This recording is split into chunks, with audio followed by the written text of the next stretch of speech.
But Ron, you're sacrificing yourself. No, you can't. It's the only way you can make it to the Sorcerer's Stone. I'm just gonna fall off the knife. And he's like super dramatic, falling off the knife. Yeah, and the thing comes up and just goes, and he goes, ah! Ron! And he's like, don't move.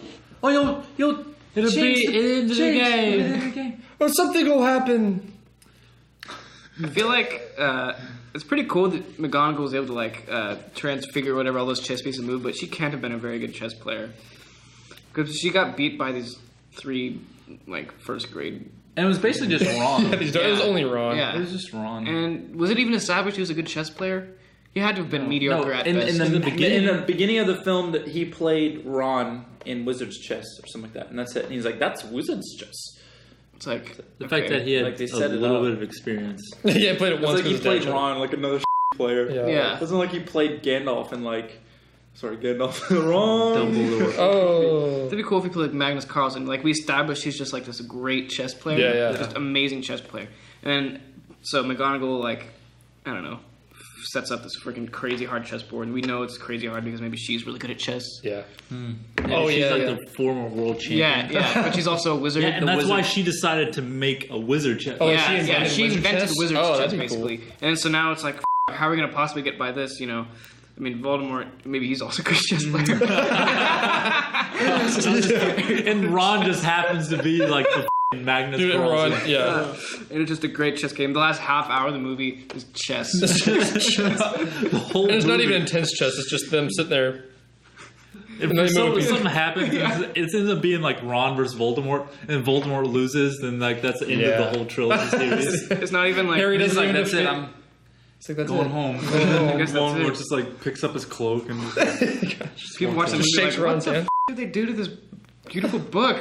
God, Chess, these guys, assholes. no one cares. We were referencing something in Magnus Carlsen. He's like the chess World leader right now. Number 1 player in the world right now. And there's a story, like, he's so good. He's like our age. He's like 23 years old. And he would play, like, these amateurs. He'd play 10 at a time, back turn to all of them, and just based on memory, was able to beat every single one of them at the same time. I don't know.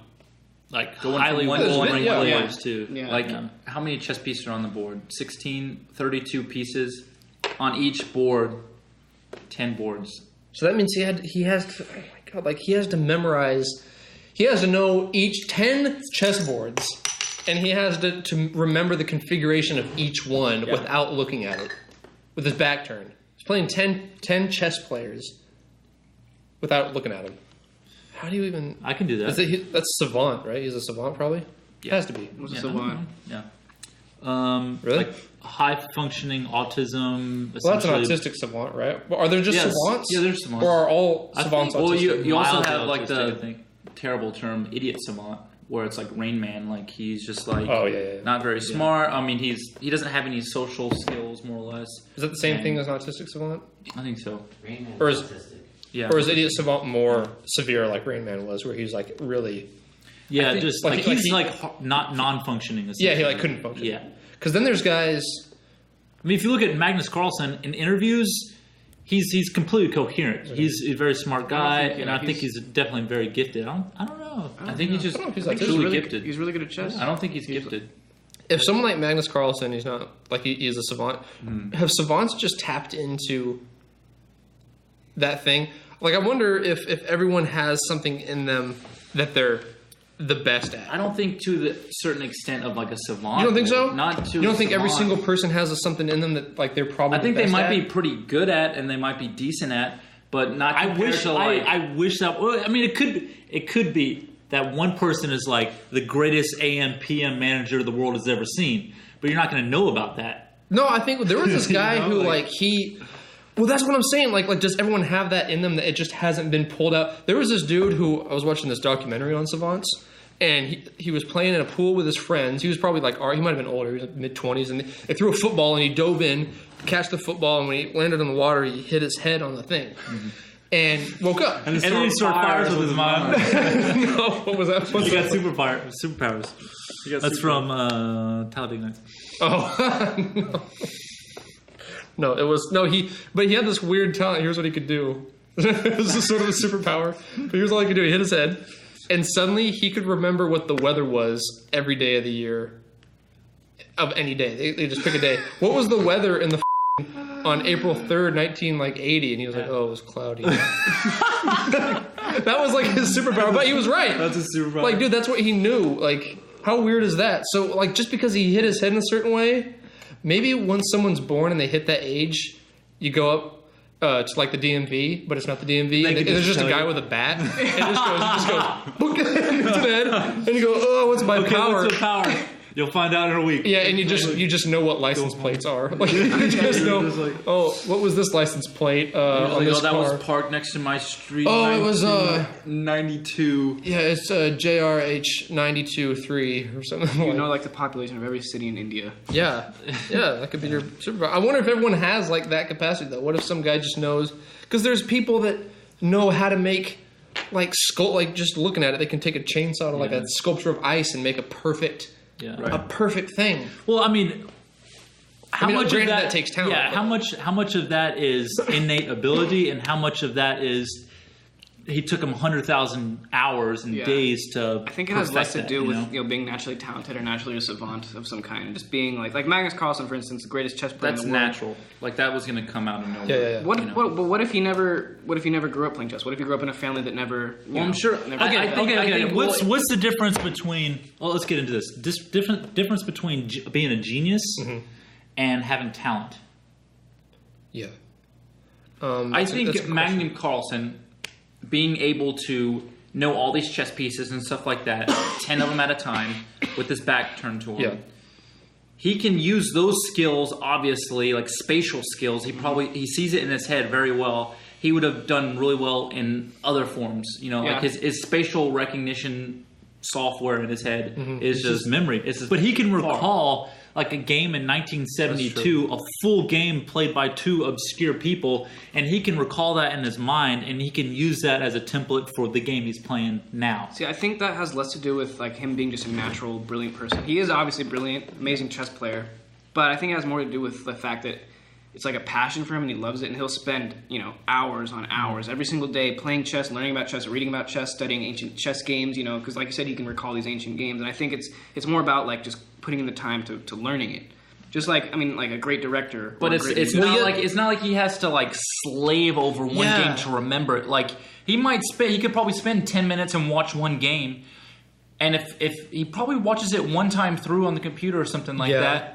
Got it stored next game. I think it's probably more than just. He does. You're right. He does put in those hours a lot. Like everyone who's good at anything has to put in those hours. But there's something there that's more than just. Well, let's ask him. We got our guest. Okay, so the differences between being a genius and a talent. I think geniuses have that innate ability, and like they don't really try. It's boom. It's already like there. A Mozart, like 8 years old, symphonies in his head. He writes them down. Boom. Is that not what talent is? What's talent then? I think talent is talent. I think anyone can be talented, honestly. Yeah. But I think genius. I think prodigies. They didn't need to practice it. Like honestly, I think they just sort of hit their stride. Like they just sort of jump into it and they pick it up easily. I think that's Tarantino. I think is a bit like prodigious. Yeah, I think he's put in a lot of hours and he watched a lot of movies, but like Pulp Fiction was like a second movie. Yeah, and that was it. That's like one of the top films probably ever. I think Kubrick might have been a little bit like some of these great films, and like they put in the hours. Jimi Hendrix was probably naturally talented. Like I think it sort of came easy to them. I think anyone if I were to say okay. I want to get really good at like building something, like a chessboard, or I want to build like a table, and then I just put in all these hours. Like then you would have a talent. Like anyone, I think could have a talent at something. Like if you work and work and work at it. But I don't know if that's like the thing I was destined to do is be like a woodworker. Right. But like, do you think everyone has something in them that they were destined to do? And I'm almost wondering if maybe like the guys who are the best at what they did. Like a Hendrix or like a Mozart, or like they almost knew exactly what it was. Like they just came across it at an early age, or they were predisposed to be good at it, and they just got lucky that they did it early on. Exactly, that's so what they put in the time and the hours and the hard work to be good, but then they were already predisposed to be good at it. Exactly, So they were got that right. combination. They were Well, because you were saying, okay, so Magnus Carlsen is good probably spatially, obviously. memory-wise. Is he only good at chess because of that capacity, or is he a tremendous chess player because that's what he was predisposed to do? Like, if he put those talents to something else, would he excel at that? I would think so. I kind of disagree. I almost think that chess is like what he was almost meant to do, because he just played his sister one day, didn't he? Wasn't his sister like a chess player? And he's like, oh, that's kind of cool. And then he started playing that, and then he just... I think his innate ability of his skills that he has particularly transcribes into chess better than any other thing he could have done. Yeah. Like, if those set of skills were better made for woodworking, then he would have been the best woodworker. Right. But I think specifically it's his skills of being able to remember the pieces spatially and to recall. I think that's what makes him a good chess player, not the fact that... Because chess is a human invention. It's not like no one's born to play chess. I don't... There's different types of intelligences. There's like emotional intelligence. There's like memory intelligence. There's like physical intelligence, people that are really athletic. There's people that are, mathematically gifted, English-wise. So maybe in this specific area of their mind, they're extremely gifted. Yeah. And then that, in turn, helps them with whatever they're into. Yeah. I don't know. I don't think anyone's predisposed to do anything. Even like Jimi Hendrix. And you could argue against this, and I'd listen to that argument. But I mean, like, even Jimi Hendrix, he was just someone who really liked to play guitar and picked up a guitar. And he just busted his ass playing guitar, got really good at it, got noticed, recorded an album, and then just shot up. And now people call him the greatest guitarist of all time because, it's honestly, it's like what we think of him. Like but if we put as many hours into playing a guitar as Jimi Hendrix did, would we have been just as good? Maybe. No, I don't think so. I don't think so. Why not? Because I think that there was something with him. Well, I think there's different. You have to have. It's not just the time put into it. It's also influences on your life. That's right. And you're not going to be the same guitarist Jimi Hendrix was. You could be very talented, but you could have a totally different style. Like, we both play guitar. that's and true. Well, it's the same thing with, like, running. Like, me and Mark ran cross-country track all through college and high school. And, like, there are some guys that don't put in as much work, that don't run as many miles, but they're so naturally gifted, they're always going to be faster than you. Yeah. With almost not even trying. With almost not even trying. Do you think you could be, like, as fast as them if you, like, really worked at it? No. World level? No. Exactly. Yeah. So I'm thinking, like, some people might just be more kind of, like, predisposed to do that, and they just almost, like, discovered it. Like, there could be some dude at, like, a Walmart who's maybe, like, the greatest painter ever, and he just hasn't come across it yet. He hasn't, like, tried it. But then once he puts, like, if you just one day put paintbrush to paper, that might be it. So I'm wondering, like, maybe either it's, like, that's what he was supposed to do and he just hasn't tried it, or, like, he's just really good at, kind of visualizing stuff. Yeah, it's like out there, and then you can kind of trace it. By Malcolm Gladwell, Outliers. Yeah.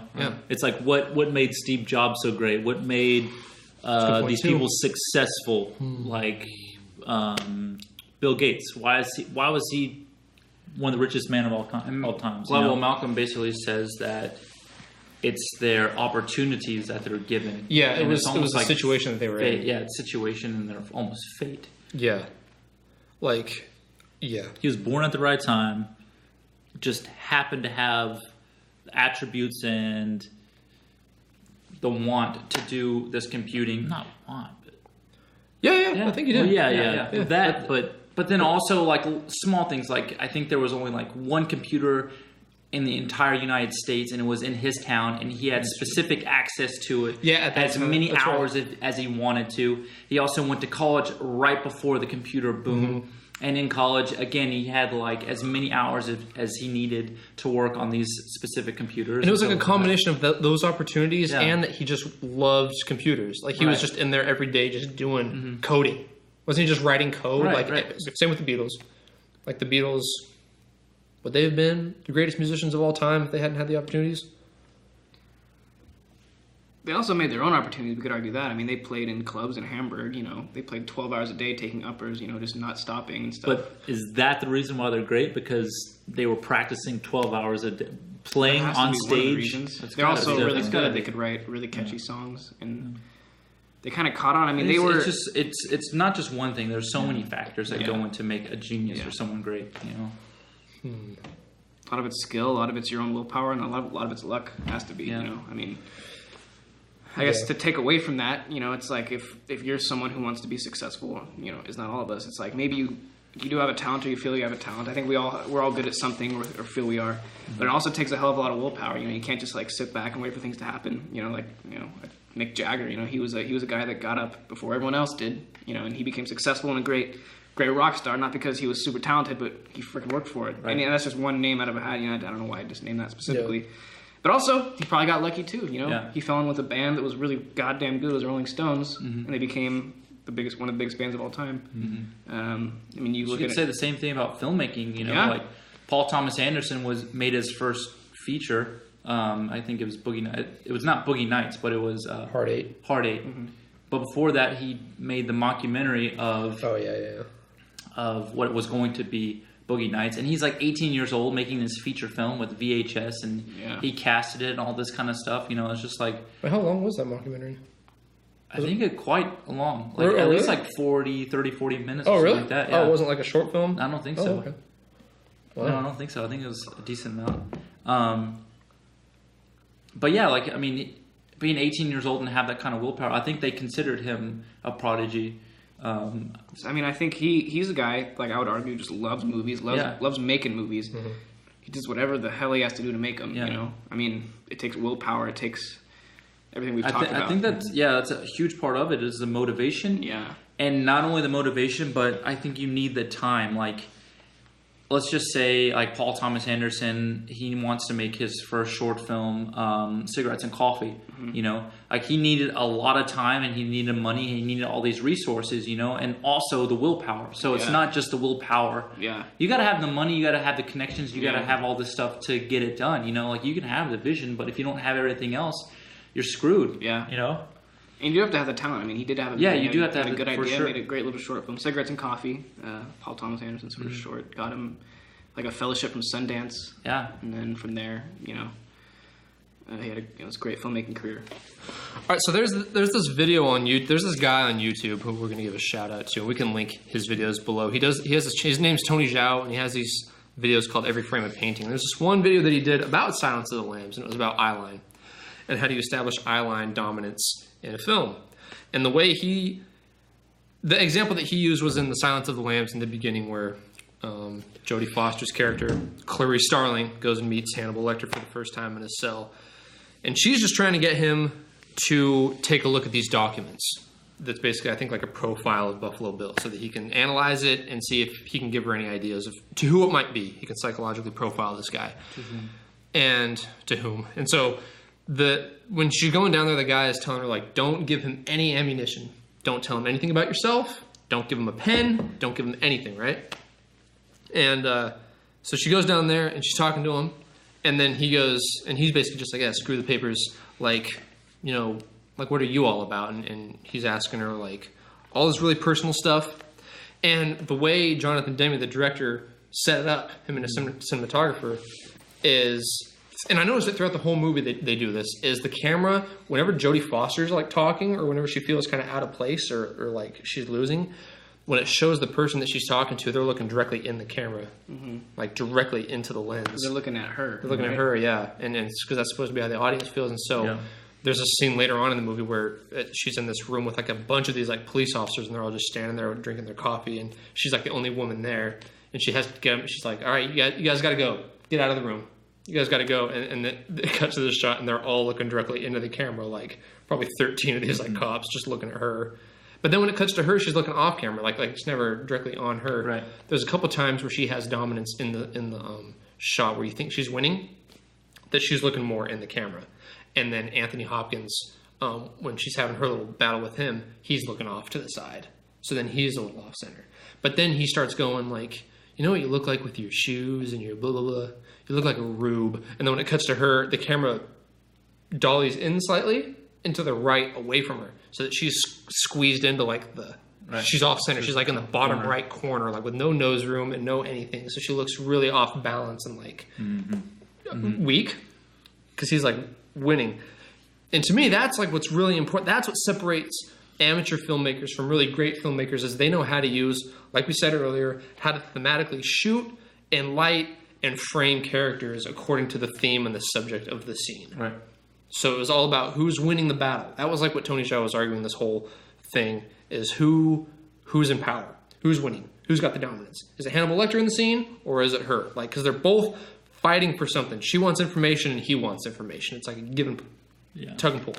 And so you establish that using eye lines and camera framing, which shows to the audience, it acts like subconsciously on the audience. And that's, I think, what good cinema does. Right.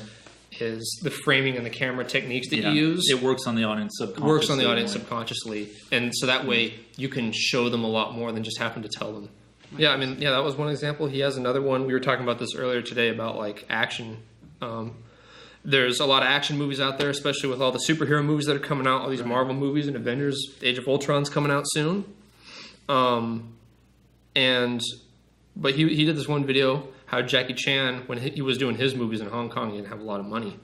He would basically, because like he didn't have a lot of money, but the studios, the Hong Kong studios gave him a lot of time, and they gave him a lot of trust and a lot of leeway because he was directing and writing and kind of producing and acting in like his own films. He was like their biggest star. Right. He was popular in America, which actually is a pretty big deal when you think about it. Yeah. From China actually being popular in America. That's right. And I was just going to say, but basically, like when he was doing his movies, the way he would do them is he would do all these really cool kind of stunts, right? And everyone remembers him for all these kind of funny physical comedy that he kind of does. Because he'd be fighting, but it was also funny because he would fight not just with like nunchucks and fists. He was fighting with ladders and tables and pool cues and shoes and anything. Like literally anything. He and so but what he would do is like he would show the punch and he would do it over and over. He would do 100 takes. Like literally 100. He would just do it over and over and over until they got it right. And there's all these weird little moments in his movies where he'll just like kick with his foot up like a pencil off the corner of the desk and he'll flip over and then he'll catch it and roll around. And it's like in the movie, it's just this one thing. Like, oh, that was good. But he must have done that scene 100 times. Dozens over until he was able to kick it right and catch it and get the scene and remember his lines. And it's like really incredible. And like he wouldn't cut the camera.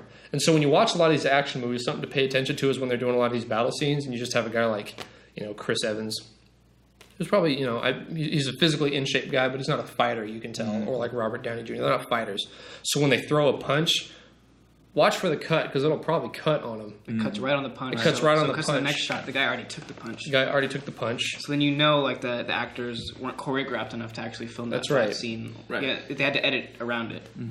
When you have to edit around it, and then they'll have the camera guy really shaky. A lot of really shaky camera moves to make it look kind of off kilter and to blend it. Yeah. Right. But it's like I think some of these guys, if you have some really young kind of fit actors, you could train them. You could choreograph it over and over and over and over, like, and have them be able to pull off these really cool scenes. And if they know their stunts and their choreographed perfectly, like you can set up your camera and do one wide long take. And that really just shows like doesn't have to move. Exactly. Like, Jackie Chan's camera didn't move. Yeah. When he was doing it, it was one low, wide angle shot, well lit, so you could see everything.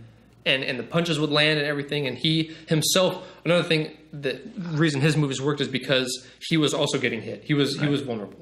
So he was getting punched, and like his expressions on his face were really funny. So you'd laugh at that. And then they'd hit each other, and they'd rub their nose, and then and then slam a thing, and then they'd both crush their hand, like and so you're like laughing, but it also looks painful, like you believe it. Something's at stake, But you watch like Man of Steel when they're throwing each other through buildings at the end, and it's just doesn't matter.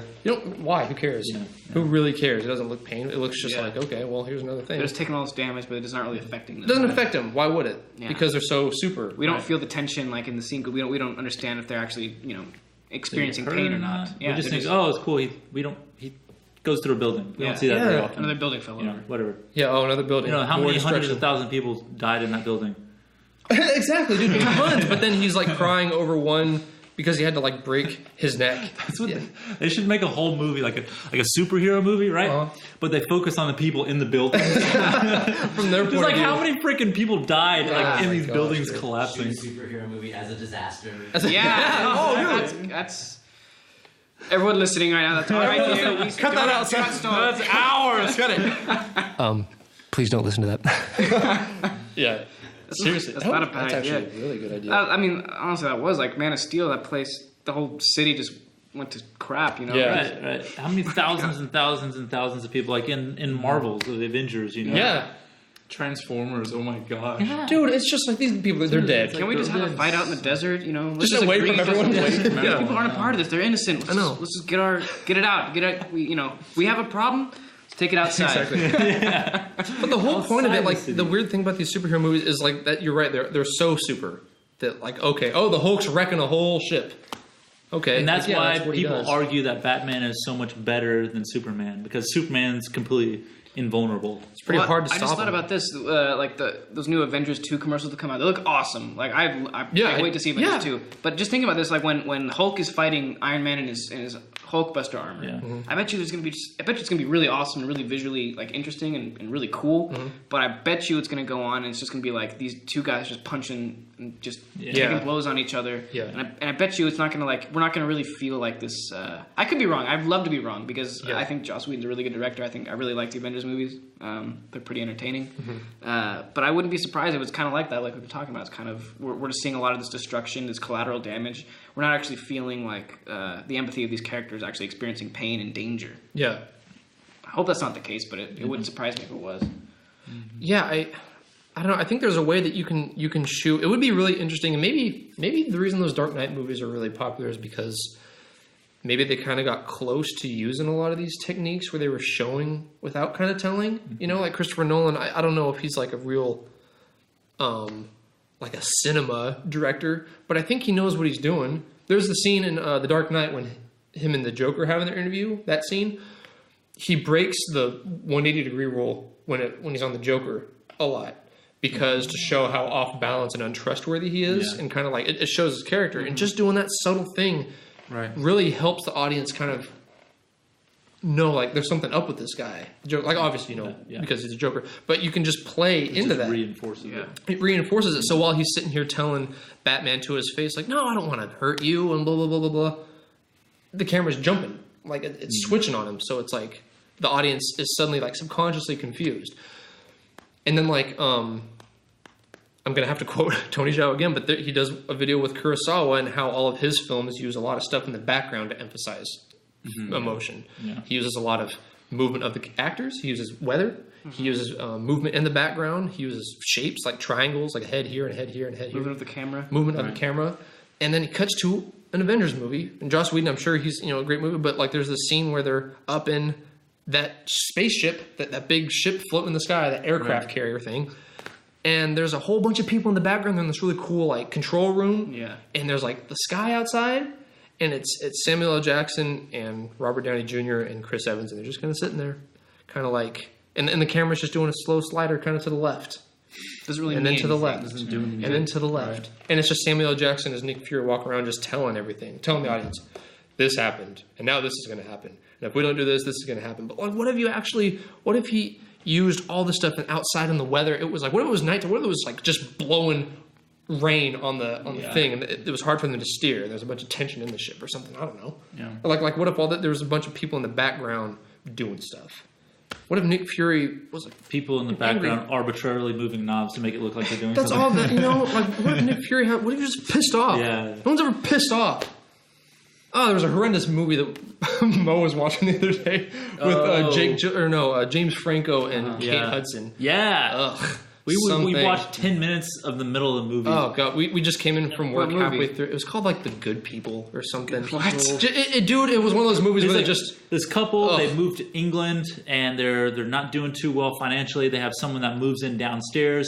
He ends up being, like, a drug dealer, and he dies, But then the couple, they hide the money in their house. It's like a couple $100,000. Yeah, they just come across a couple $100,000. Yeah. From their neighbor, like below them, and now they don't know what to do with it. It's cool, kind of a cool concept. Yeah, okay, just some random young couple comes across a lot of money. But it was so stupid and boring. It just had them just kind of jogging. just jogging, and then he goes, I spent some of the money. And then he kind of stops, she's like, what? Like, dude, they should have been sitting there. And it should have shown him spend the money. And then we know that he knows, and he's sitting there, and she's like really in a good mood and had a good day, and he's just kind of sitting there like, yeah, that's great. Like nervous to tell her, and you're just waiting for the bomb to go off. Yeah. Just tell her. And then he goes, so I spent the money, and she should have just been like, and just smacked him. Like, dude, like there was no what the are you doing? Like, she should have been freaking yeah. out. And it was so boring. Even Mark's just sitting there and just goes, "This is awful." And I'm like, "Yeah, this is really good." Oh, it was horrendous. It was a horrendous. It was just one of those things where like, oh, here's a script. Let's grab this actor and this actor. It's James Franco and Kate Hudson Playing each other. playing themselves. I mean, they were the same. That'd have been interesting. They were the same character. They were both the same character. Yeah, they were just the kind of same like twice. really just kind of like. Well, I mean, what if we kept the money? And well, do you think that's a good idea? Well, I mean, is money bad? Yeah, and I mean, there's that kind of that was all it. you Yeah, know? like, dude. Well, one of again, them- they're like kind of wishy-washy. You want a character like in With a Whiplash, passion. like I'm gonna take that money and I'm gonna spend that and give me a brand new Lamborghini Seriously. Murcielago. That's Oh, exactly yeah. what James Franco should have been like. He should have been like, And then you've been on board, like, okay, where's this guy gonna drive in his new Mercy? You know? No. So he should have bought some like ridiculous gift for his wife. oh yeah. That's what he should have done. Yeah. And then she finds out, and she's like, "What the hell are you Yeah, doing? take this back. Take it away. This is dirty money. People are gonna come and find us." Yeah, and dude. Or something. I don't know. It was like invested this? I don't even know. What the You know, movie- because they're wishy-washy and they're waiting for stuff to happen to them. rather than going out and Acting. grabbing life by the balls again. And that was the last. She should have. Well, there should have been tension between them because they should have had conflicting ideas on what to do with the money. Exactly. So he should have like really wanted to spend the money, and she should have really wanted to like get rid of the money. Or if they both wanted to spend it, they should have been wanting to spend it on different things. Well, with us today, we have the director of Good People who's his appearance. Yeah, Tell us why you did these things. I don't know. It's just kind of a waste of a movie. I felt. Yeah. Probably spent millions of dollars on Maybe it. we should have watched the whole movie before we No, judged it. dude, we watched 3 seconds of it. We knew it stunk. Yeah. It just stunk. They didn't care about the camera placement. They didn't care about anything. Maybe the second act got better. No, Or the third act. I guarantee it didn't. I'll bet it has a 5.3 on IMDb. Yeah, we just need to point out to those producers that are going to make another movie like that, just hold on to that money, send it to us, we'll make our own, right? Who's with You me, can fellas? trust us. You know, you can trust us. We have a large body of work. Right? Yes. I mean, come on, let me... Hell, we'll Let make us their show you. movie. Yeah, Make exactly. your movie. We'll make it. Yeah, we'll make your movie better. We fall into the That's same ballsy. trap. I feel like everyone We says probably- that though. I don't know. True. We need to make another movie. Yeah, we do. Yeah. Working on it. We're not going to. We're just going to sit here and do our podcast every week and criticize films and have nothing to show for it. Yep. America.